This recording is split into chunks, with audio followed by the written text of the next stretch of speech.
en casa, me siento nervioso, mis hermanos. Miren, me traje hasta algo de más. Aquí déjenme ponerlo aquí en el piso.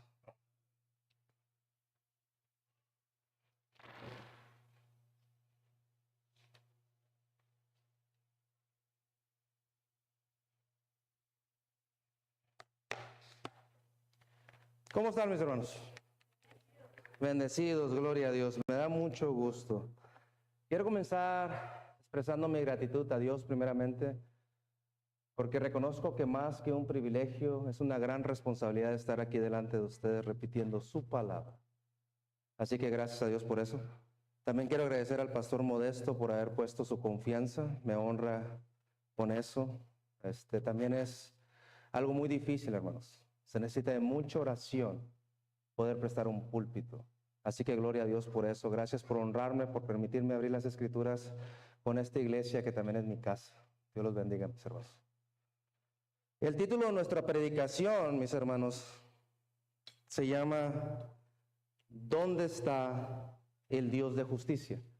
Y lo estaremos desarrollando en Malaquías capítulo 2, versículos 17 y también Malaquías capítulo 3, versículos 1 al 6.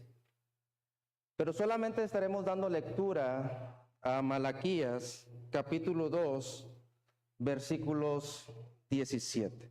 Los que puedan ponerse de pie en reverencia a la palabra del Señor, sería genial. Con un amén cuando estén listos. La palabra de Dios dice así: habéis hecho cansado a Jehová con vuestras palabras, y decís, ¿en qué le hemos cansado? En que decís, cualquiera que hace mal agrada a Jehová, y en los tales se complace. O si no, ¿dónde está el Dios de justicia? Oremos. Padre nuestro que estás en el cielo, Señor, santo, justo y lleno de misericordia, Padre, le damos gracias, Señor, en esta mañana. Nos presentamos delante de usted, Señor, con agradecimiento. Gracias le damos por la vida que ha puesto en nosotros, por la fuerza que nos dio de levantarnos esta mañana y por darnos la oportunidad también de poderle adorar juntos, Señor. Reconocemos, Señor, que todo viene de usted, Señor. Que usted es el dador de la vida, pero también el que la sustenta, Señor. Y todo procede de usted. Sabemos que separado de usted nada podemos hacer. Le pedimos en esta hora, Señor, que prepare nuestro corazón, que quite toda preocupación, cualquier cosa que nos estorbe, Señor, para poder recibir su palabra. Le ruego, Padre, que no sea mi voz, que no sea mi palabra, que no sea mi inteligencia la que hable a su pueblo, Señor, sino que sea su Santo Espíritu. Todo esto se lo pido, Padre, en el nombre de Cristo Jesús, Señor. Amén. Pueden sentarse, mis hermanos.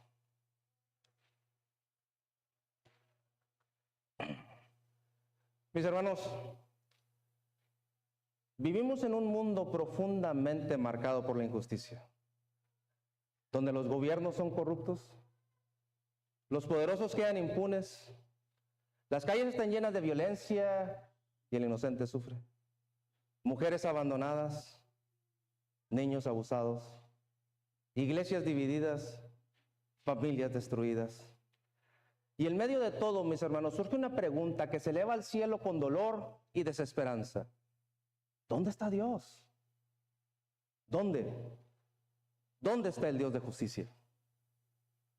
Y si somos sinceros, mis hermanos, incluso los creyentes llegamos a sentir el peso de esta pregunta. Nos esforzamos por vivir en obediencia, pero los impíos prosperan. Servimos con fe, pero las pruebas no se detienen. Anhelamos la restauración, pero a veces sentimos como que el cielo está en silencio. Esta no es una pregunta nueva, mis hermanos. Ya en los días del profeta Malaquías, el pueblo de Israel levantaba acusaciones contra Dios. Pero ¿saben qué es lo más preocupante?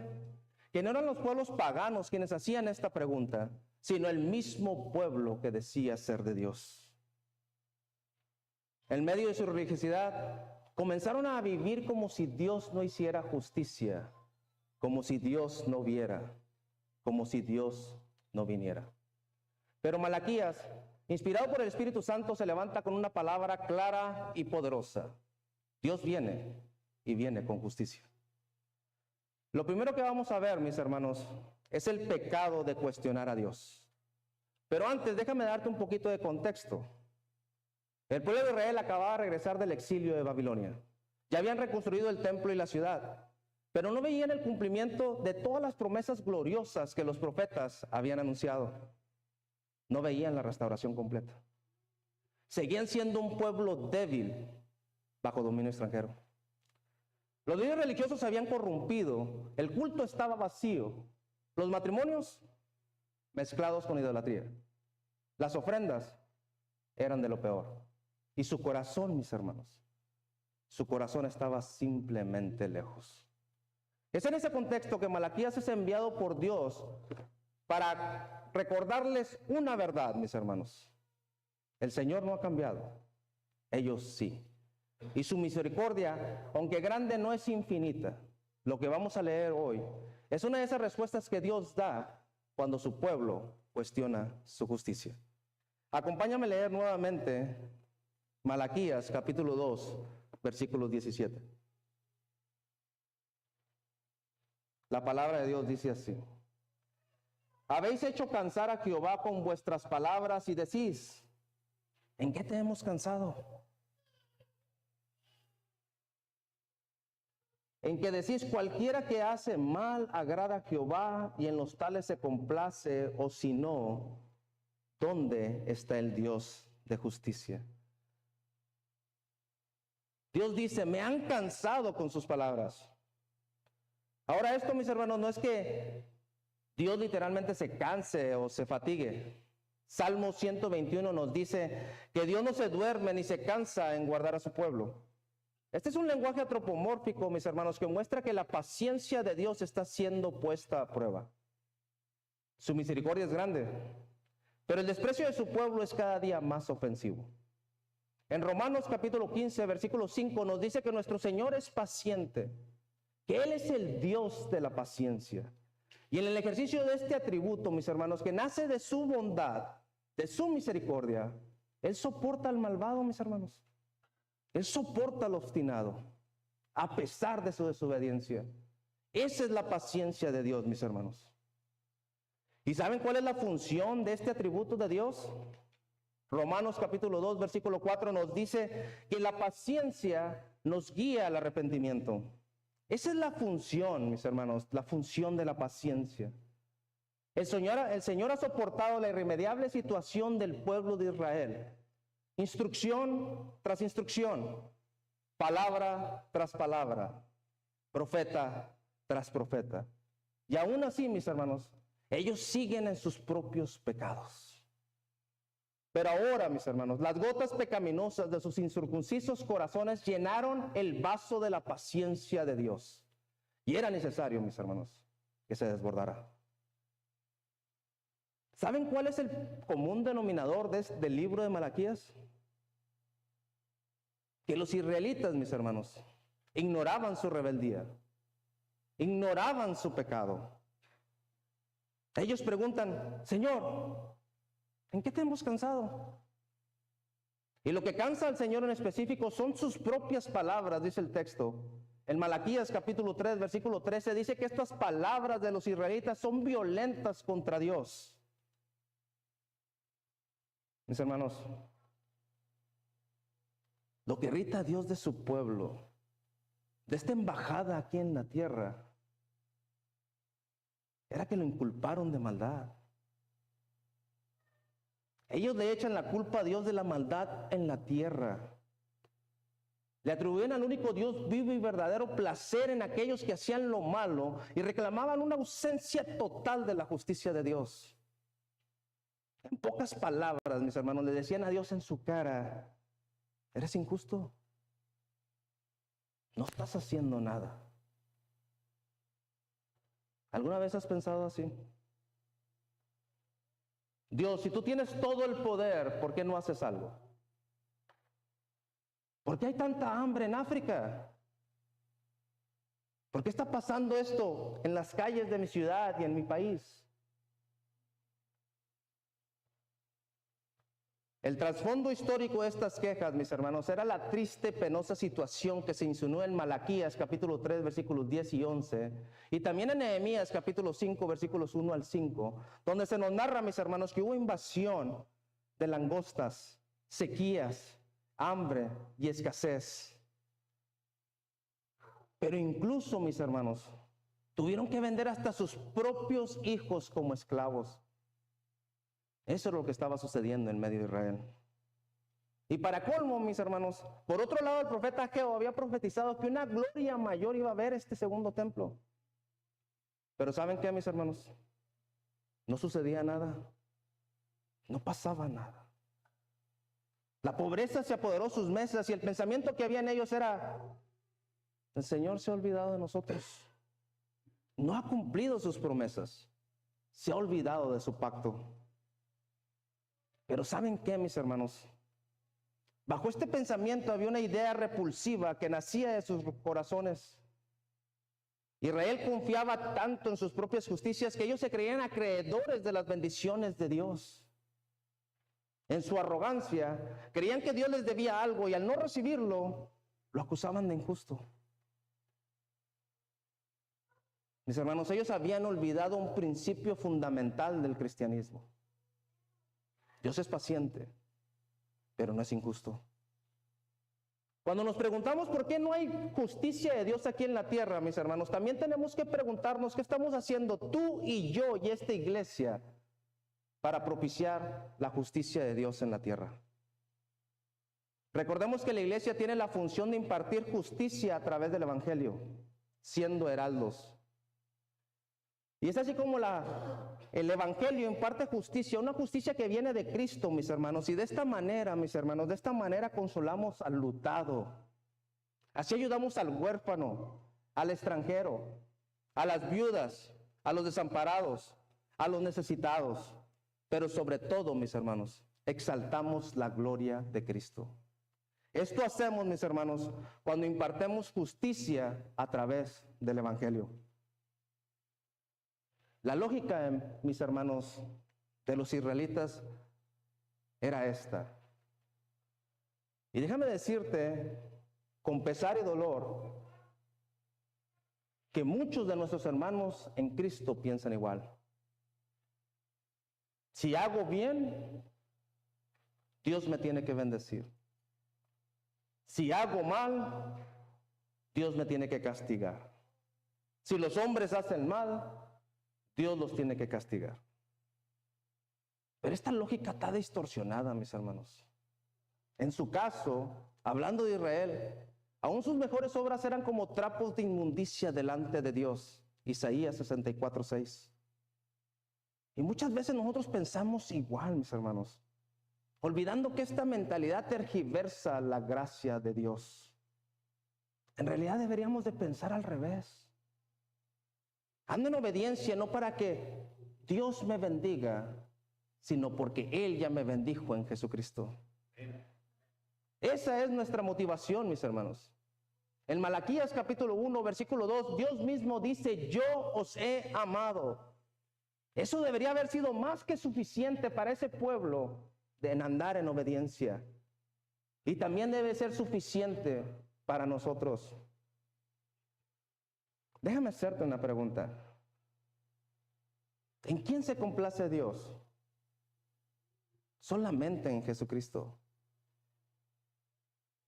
Dios no espera que lo sorprendamos con nuestras obras. Cristo ya lo hizo por nosotros. Lo que Dios quiere es que creamos en la obra de su Hijo, mis hermanos.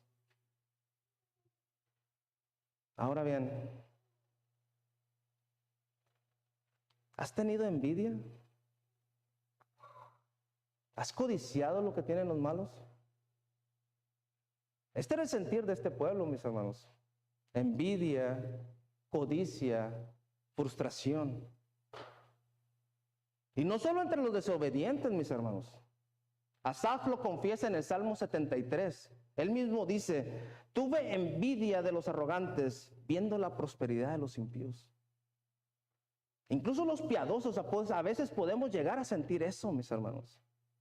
Estamos vivos, tenemos carne. Este pueblo llegó a acusar a Dios de 3 cosas, mis hermanos: de permitirle impunidad, de ser injusto en su carácter y de no hacer nada. En otras palabras, el cielo está cerrado. Ya no hay más bendiciones. Hermanos,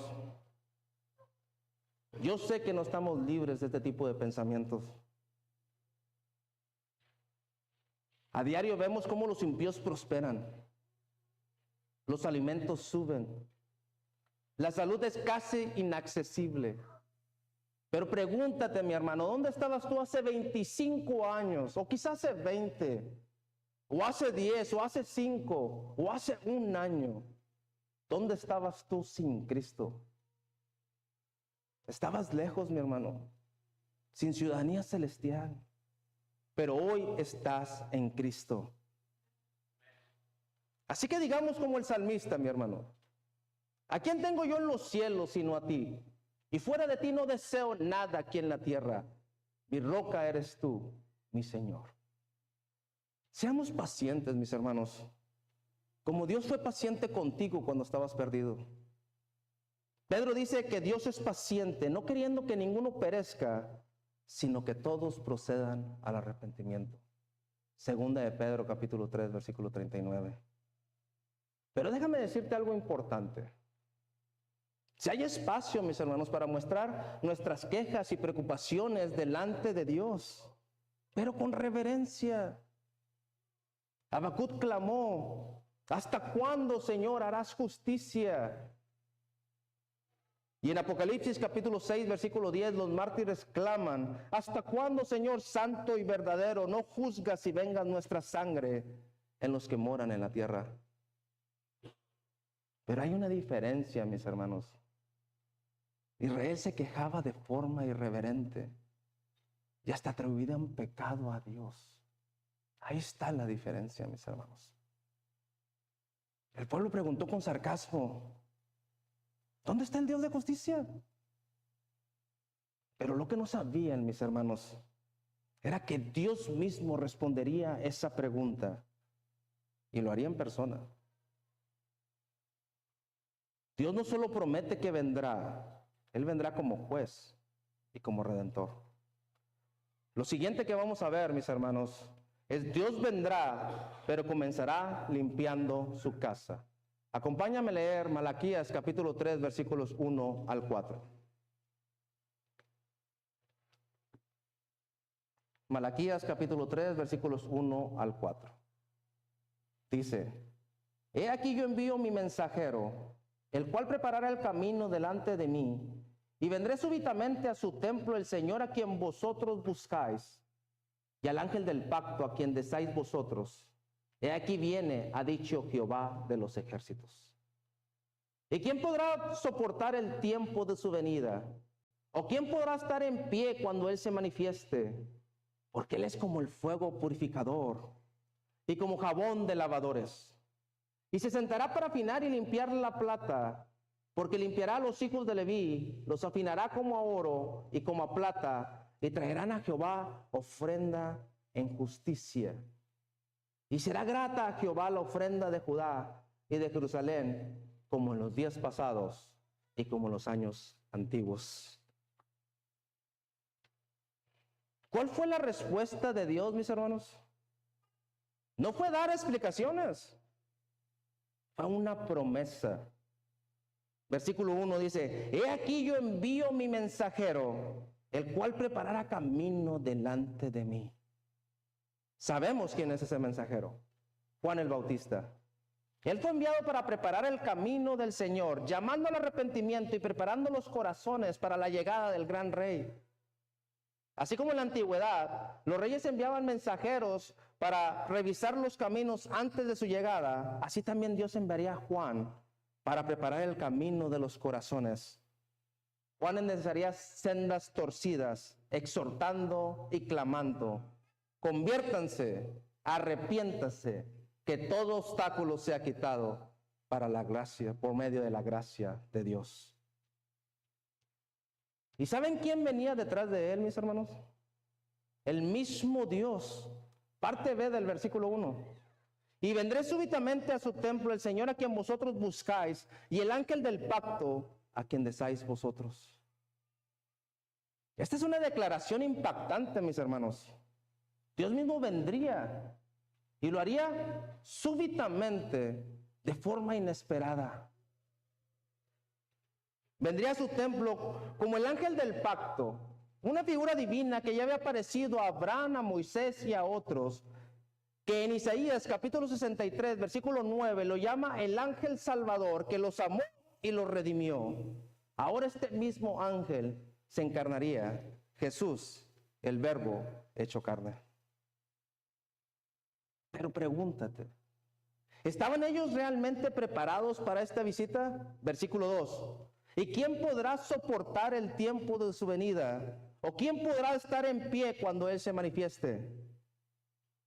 Estas son preguntas retóricas, mis hermanos, porque la respuesta es nadie. Cuando Dios viene con santidad, nadie puede quedar indiferente. Porque cuando Cristo vino, no solo vino a sanar y a enseñar, sino también a purificar y a confrontar. El texto dice que vendría como fuego purificador, como jabón de lavadores, versículo 2. El fuego del fundidor no destruye, pero sí revela lo que hay. Separa lo puro de lo impuro, y el jabón de lavadores no es suave, mis hermanos. Quita hasta las manchas más difíciles. Versículo 3, y se sentará para afinar y limpiar la plata. ¿Qué imagen, mis hermanos? Esta es una imagen sorprendente. Esta imagen es increíble, mi hermano. Dios no viene de paso. Viene para quedarse. Se sienta como un artesano cuidadoso para afinar nuestras vidas, mis hermanos. Esto nos habla de paciencia, de intención, de un trato profundo. Ese es nuestro Dios. ¿Y a quién empieza limpiando, mi hermano? Versículo 3. Limpiará a los hijos de Leví, los afinará como oro y como a plata. Dios comienza por su casa, mis hermanos. Por los sacerdotes, por los líderes religiosos, por los responsables del culto. ¿Saben por qué? Porque lo más importante para Dios no era la justicia social, sino la pureza de su oración y la fidelidad de su pacto. Y solo después de esta limpieza, mis hermanos, solo después de esta limpieza, versículo 4, y será grata a Jehová la ofrenda de Judá y de Jerusalén, como en los días pasados y como en los tiempos antiguos. Entonces sí, mis hermanos, entonces sí, las ofrendas serán aceptables, el culto tendrá sentido, la adoración será en espíritu y en verdad, porque lo que Dios busca, mi hermano, no es cantidad, sino calidad. No son sacrificios vacíos, sino vidas transformadas. Y después de esta purificación, mis hermanos, se nos da una advertencia solemne. Lo siguiente que vamos a ver es: Dios vendrá y su justicia no hará distinción. Vamos a leer Malaquías capítulo 3, versículos 5 y 6. Y vendré a vosotros para juicio, y seré pronto testigo contra los hechiceros y adúlteros, contra los que juran mentira y los que defraudan en su salario al jordanero, a la viuda y al huérfano, a los que hacen injusticia al extranjero, no teniendo temor de mí, dice Jehová de los ejércitos. Porque yo, Jehová, no cambio. Por esto, hijos de Jacob, no habéis sido consumidos. Y vendré a vosotros para juicio. Este juicio no será contra las naciones primero, mis hermanos, sino contra su pueblo. Dios no ignora las injusticias sociales ni la maldad del mundo, pero su prioridad es la santidad de su iglesia, la honra de su nombre y la fidelidad de su pacto. Entonces, ¿cuál era la verdadera injusticia que Dios quería resolver primero? No era la prosperidad de los malos, mis hermanos, ni el abuso de poder. Es esta, que su pueblo no le daba la gloria que solo Dios merece. Así que ese pueblo, en lugar de quejarse, deberían haber escuchado a Jeremías cuando dijo: quejaos de vuestro pecado. ¿Por qué se lamenta el hombre viviente? Lamentate el hombre de su pecado. Jeremías 3:39. La pregunta que ellos hacían, mis hermanos, ¿dónde está el Dios de justicia?, sería respondido con fuerza, mis hermanos, pero tal vez no como ellos esperarían.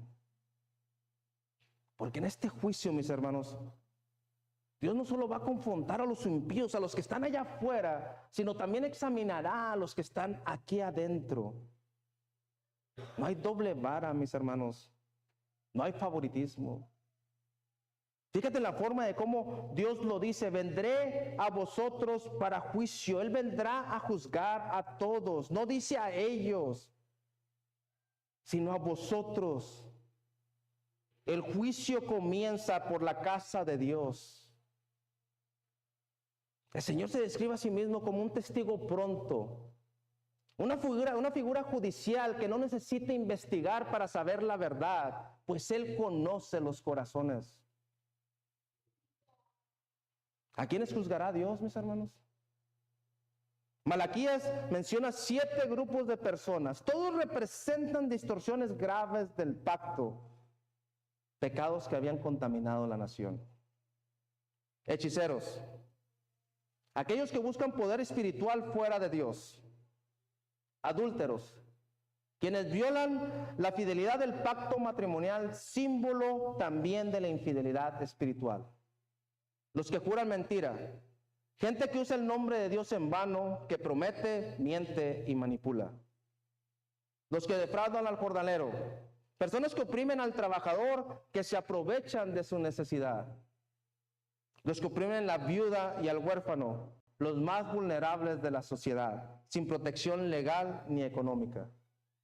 Los que atropellan al extranjero, aquellos que discriminan o abusan porque alguien es diferente o no tiene ciudadanía, o en nuestros tiempos no tienen papeles. Los que no temen a Dios. Este es el resumen de todos los anteriores. La raíz de toda injusticia es no temer a Dios. Este listado no es exhaustivo, mis hermanos, pero sí es representativo. Y desafortunadamente, te lo digo con dolor en mi corazón, muchos, y no hablo de esta iglesia, pero muchos podrían verse reflejados ahí. ¿Qué nos dice esto hoy, mis hermanos? Nos recuerda que la verdadera espiritualidad no se mide por ritos religiosos, sino por vidas transformadas. Dios nos impresiona con sacrificios vacíos. Él mira la justicia, la compasión, la integridad en lo cotidiano, mis hermanos.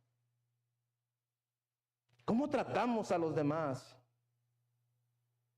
¿Cómo actuamos cuando nadie nos ve? ¿Hay temor de Dios en nuestras decisiones?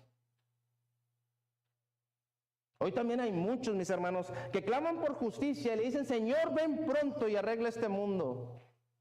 Y no saben que si Dios respondería esa oración, ellos serían los primeros en ser confrontados, mis hermanos. Porque el Dios que viene con justicia, con fuego y con ojos como llama de fuego. Y es entonces, mis hermanos, que llegamos al versículo 6, un versículo glorioso, un versículo lleno de gracia, mis hermanos. Porque yo, Jehová, no cambio. Por esto, hijos de Jacob, no habéis sido consumidos. ¿Notaron el contraste?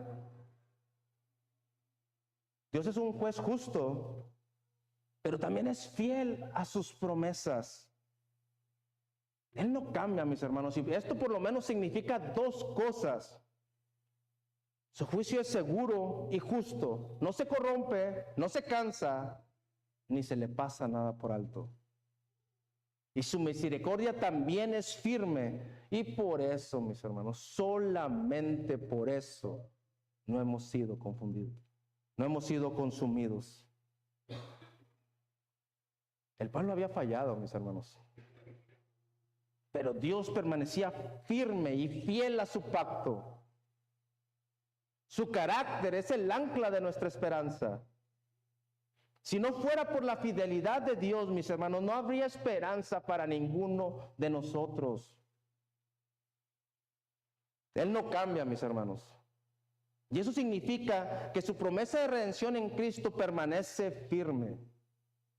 Así como no pasó por alto el pecado del pueblo, tampoco pasará por alto la sangre de su Hijo.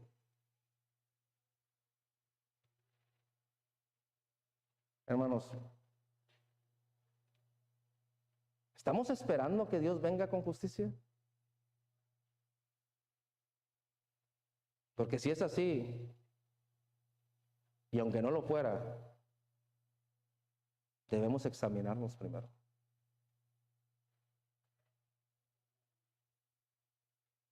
¿Estamos viviendo con temor de Dios?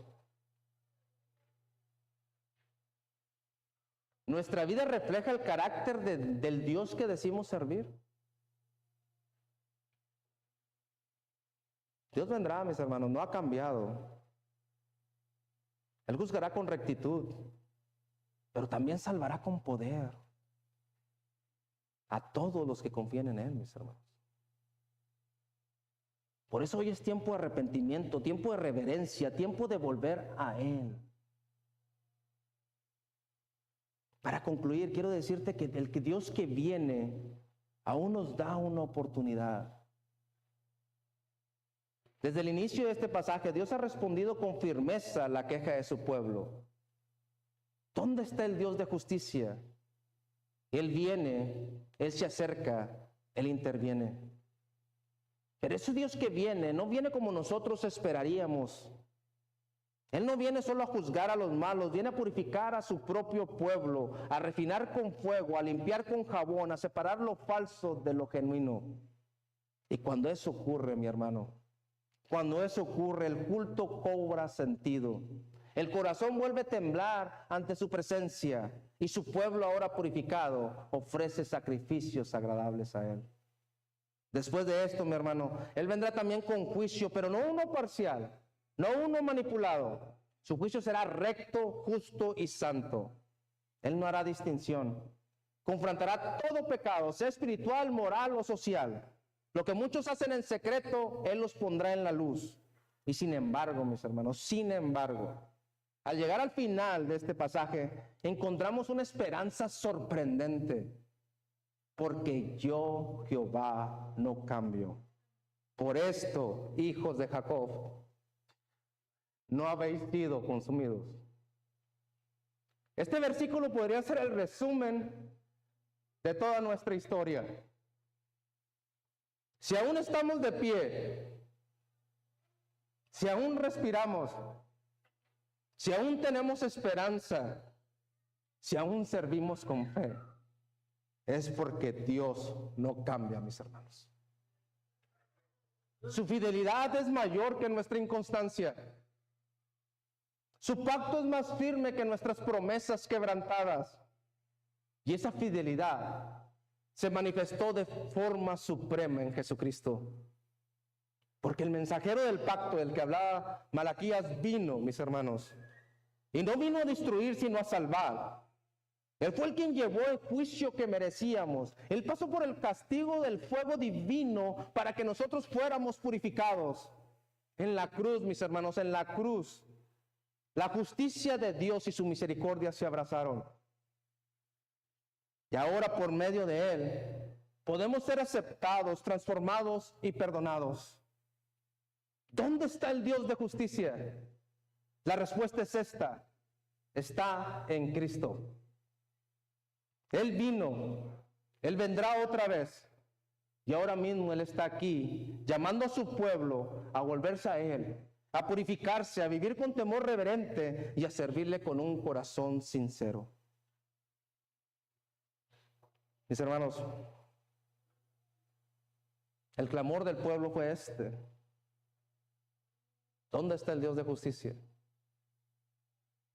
La respuesta de Dios fue clara: en Cristo. Él no ha cambiado, mis hermanos. Él sigue siendo justo, fiel y santo. Esa es nuestra confianza, mis hermanos. Aunque el mundo parezca desordenado, aunque la maldad avance, aunque a veces no entendamos lo que está pasando, déjame recordarte algo. Él sigue sentado en su trono y cumplirá todas las promesas que nos ha dado. Así que a nosotros, a sus hijos en Cristo, esto no debe llevarnos de temor, sino de esperanza, porque el juicio que merecíamos tú y yo ya cayó sobre Jesús en la cruz. Y ahora vivimos bajo su gracia, caminamos bajo su mano y descansamos en su pacto eterno. Él es el mismo Dios que no cambia. Es el mismo que nos sostiene, nos guarda y nos llevará hasta el día final. Así que confiemos en esto, mis hermanos. El que comenzó la buena obra, la perfeccionará hasta el día de Cristo. Así que levantemos nuestros ojos y volvamos nuestro corazón a Él y vivamos confiados de que pase lo que pase, mis hermanos, el Dios de justicia está con nosotros. Está obrando y un día va a regresar en gloria. Pero si hoy alguien está aquí sin Cristo, déjame decirte que este llamado es un llamado de advertencia y de misericordia. El Dios de justicia no pasará por alto tu pecado. Y un día va a regresar como fuego purificador. Por eso la Escritura te llama hoy: arrepiéntete y cree en el Evangelio. No endurezcas tu corazón. Mira a Cristo, el mensajero del pacto, que vino en humildad a llevar tu culpa en la cruz y que volverá un día a juzgar con justicia. Hoy es tiempo de gracia, hoy es día de salvación. Dios los bendiga, mis hermanos. Oremos. Señor nuestro Dios, tú eres santo, justo y verdadero. Hoy hemos escuchado tu palabra que purifica y confronta, pero también consuela y transforma. Gracias porque no has cambiado, porque tu fidelidad ha sostenido tu pueblo generación tras generación. Gracias por Jesucristo, el mensajero del pacto, que quien vino no solo a juzgar, sino a salvar, el quien pasó por el fuego que merecíamos. Te damos gracias, Señor, por quien eres. Te pedimos que quites de nosotros toda hipocresía, que purifiques nuestras intenciones, que renueves nuestro corazón y que pongas en nosotros un espíritu para poderte adorar como tú te mereces. Te damos gracias por esta palabra y ayúdanos que cuando el mundo pregunte dónde está el Dios de justicia, nuestras vidas sea una respuesta viva de que tú sigues aquí, que sigues obrando y que vendrás pronto. Todo esto te lo pedimos, Padre, en el nombre de Cristo Jesús. Te damos gracias, Señor. Amén. Dios los bendiga, hermanos.